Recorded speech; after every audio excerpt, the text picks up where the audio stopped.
ఓం సాయిరాం. బాబా తన భక్తుల కోసం కేవలం మనుషుల రూపంలోనే కాదు, అక్షరాల రూపంలో వచ్చి కూడా ఎలా దారి చూపుతారో చెప్పే అత్యంత వినూత్నమైన లీల ఇది. ఈ కథలోకి వెళ్లే ముందు మీరు కూడా బాబా భక్తులైతే కామెంట్ బాక్స్లో ఓం సాయిరాం అని టైప్ చేయండి. అలాగే ఇలాంటి మరిన్ని బాబా లీలల కోసం మన ఛానల్ని సబ్స్క్రైబ్ చేసుకోండి. ఒక విద్యార్థి తన పై చదువుల కోసం ఒక ముఖ్యమైన పరీక్ష రాయడానికి రైల్లో వెళ్తున్నాడు. తన వద్ద ఉన్న పుస్తకాలన్నీ చదివినా ఒక క్లిష్టమైన సబ్జెక్ట్ మాత్రం అతనికి అస్సలు అర్థం కావడం లేదు.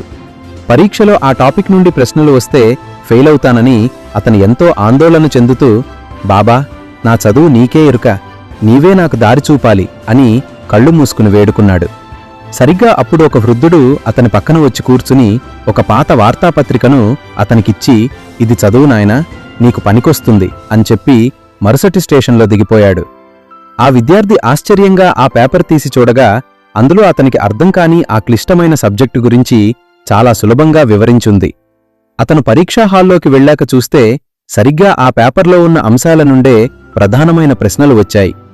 పరీక్ష ముగించుకుని ఇంటికి వచ్చాక అతను ఆ పేపర్ని మళ్లీ చూద్దామని తీశాడు. కాని అందులో ఇప్పుడు ఆ సమాచారం లేదు. దానికి బదులుగా అక్కడ బాబా చిరునవ్వు చిందిస్తున్న ఒక చిన్న ఫోటో మాత్రమే ఉంది. తన భవిష్యత్తు కోసం బాబానే అక్షరాల రూపంలో వచ్చి పాఠం నేర్పారని గ్రహించి ఆ విద్యార్థి కన్నీళ్లతో బాబాకు కృతజ్ఞతలు చెప్పుకున్నాడు. మనం జ్ఞానం కోసం వెతికినప్పుడు బాబానే గురువై వచ్చి మనకు బోధిస్తారు. ఓం సాయిరాం.